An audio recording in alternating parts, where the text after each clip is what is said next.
안녕하세요. 한자로드 40번째 시간입니다. 이번 40회도 확장된 글자가 적은 것만 따로 모아서 설명을 드리도록 하겠습니다. 첫 번째로 볼 한자는 고을 현자입니다. 고을 현자는 고을이나 현, 매달다라는 뜻을 가진 한자입니다. 고을 현자는 금문에 처음 등장한 한자인데요. 금문에 나온 고을 현자를 보면 나무 목자와 실사자, 그리고 눈목자가 결합되어 있었습니다. 이러한 조합은 사람을 나무에 매달았다는 뜻을 표현한 것입니다. 그래서 본래 의미 역시 매달다였죠. 아직도 고을 현자에 매달다라는 뜻이 남아있는 것도 바로 이 때문입니다. 고을 현자는 본래 죄수를 목매달아 죽이던 방식을 응용해 매달다라는 뜻을 표현한 한자였습니다. 하지만 주나라 때부터는 행정 단위의 일종으로 쓰이게 되면서 고을이라는 뜻으로 가차되어 버렸죠.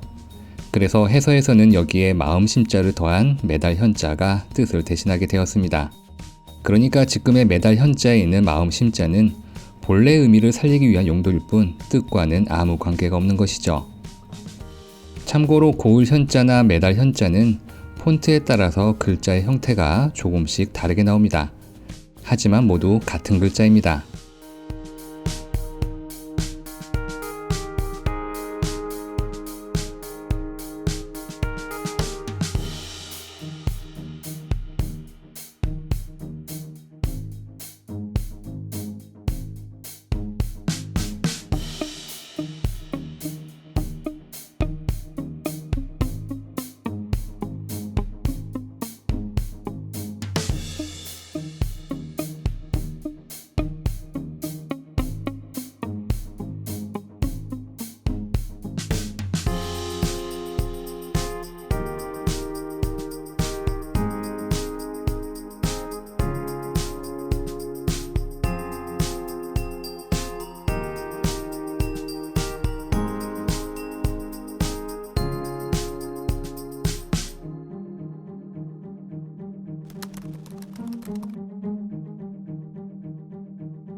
벼슬 관자는 벼슬이나 관청이라는 뜻을 가진 글자입니다.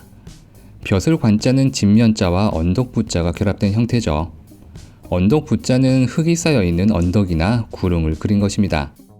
그러니 벼슬 관자는 높은 곳에 지어진 집으로 해석되네요.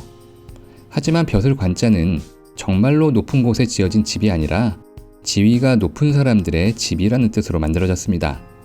그래서 본래 의미는 관청이었죠. 하지만 후에 관청에서 일하는 사람인 관리를 뜻하게 되면서 지금은 벼슬이나 벼슬아치라는 뜻을 갖게 되었습니다.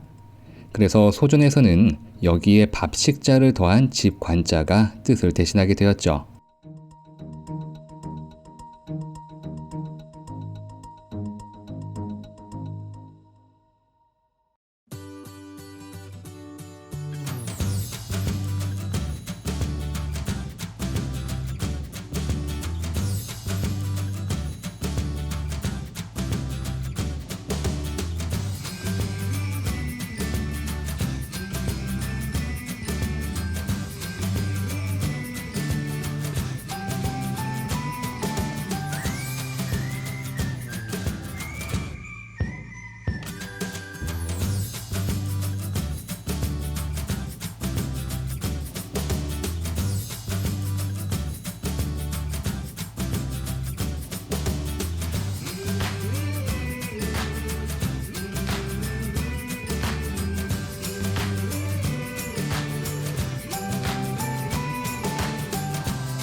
요긴할 요자는 요긴하다나 중요하다, 원하다라는 뜻을 가진 글자입니다.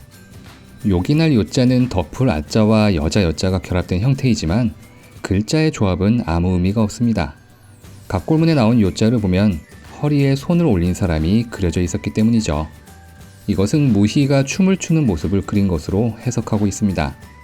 무희가 허리에 손을 올려 춤을 추는 모습에서 허리나 감싸다라는 뜻을 표현한 것이죠. 요자는 이렇게 허리를 감싼 모습으로 그려져 허리를 뜻했었습니다. 하지만 사람의 허리는 신체에서 가장 중요한 부위라는 뜻이 파생되면서 후에 중요하다라는 뜻으로 바뀌어버렸죠. 무희가 춤을 추면서 무엇을 요구했기 때문일까요? 요자에는 요구하다나 바라다라는 뜻도 파생되어 있네요.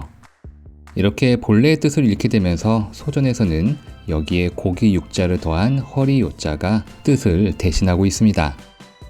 허리는 사람의 신체 부분이니 고기 육자가 신체와 관련된 뜻을 전달하고 있는 것이죠.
창성할 창자는 창성하다나 번성하다라는 뜻을 가진 글자입니다.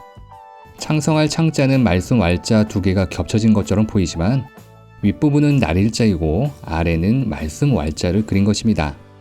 이것은 태양 아래에서 노래하는 모습을 표현한 것인데요. 농업을 중시했던 고대 중국에서 태양은 풍요와 가득함을 상징했었습니다. 창성할 창자는 그러한 태양의 아름다움을 찬양하며 노래를 부른다는 뜻이었죠. 그래서 본래 의미도 노래하다였죠. 하지만 후에 태양의 창성함에 비유되면서 지금은 번성하다나 창성하다라는 뜻을 갖게 되었습니다. 그래서 소전에서는 여기에 입구자를 더한 부를 창자가 노래를 부르다라는 뜻을 대신하게 되었죠.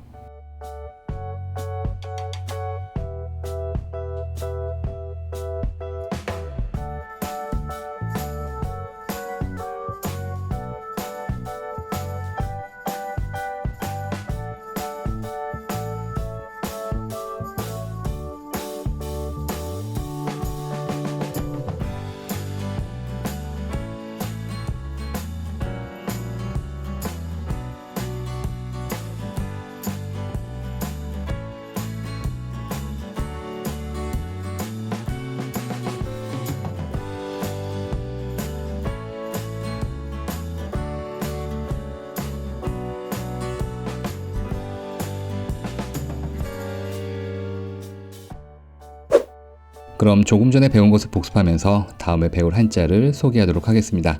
시청해주셔서 감사합니다.